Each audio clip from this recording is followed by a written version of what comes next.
Hi అండి. ఈరోజు నేను టమాటో ఉప్మా ఎలా చేయాలో సింపుల్గా 5 మినిట్స్లో చెప్తానండి.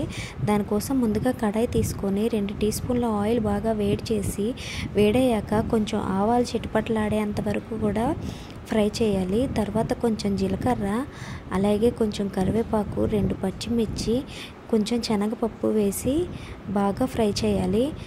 ఫ్రై చేసిన తర్వాత ఒక పెద్ద టమాటో ముక్కలుగా కట్ చేసుకొని పెట్టుకున్న టమాటోని తీసుకొని దానిలో వేసుకోవాలి. టమాటో బాగా మగ్గినంత వరకు కూడా వేపుకోవాలి. వేపుకున్న తర్వాత కొంచెం వాటర్ అయితే వేసుకోవాలి. వాటర్ వేసుకొని దానిలో కొంచెం సాల్ట్ వేసుకోవాలి. బాగా మరగనివ్వాలన్నమాట.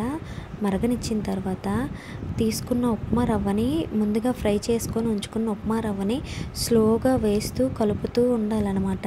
ఒకేసారి వేసేసి కలిపితే గడ్డలు కట్టేస్తుంది. సో వేస్తూ కలుపుతూ ఉండాలి. లో ఫ్లేమ్లో పెడుతూ స్లోగా కలుపుతూ ఉండాలన్నమాట. కొంచెం జారుగా ఉన్నప్పుడే స్టవ్ అనేది మనం ఆఫ్ చేయాలి.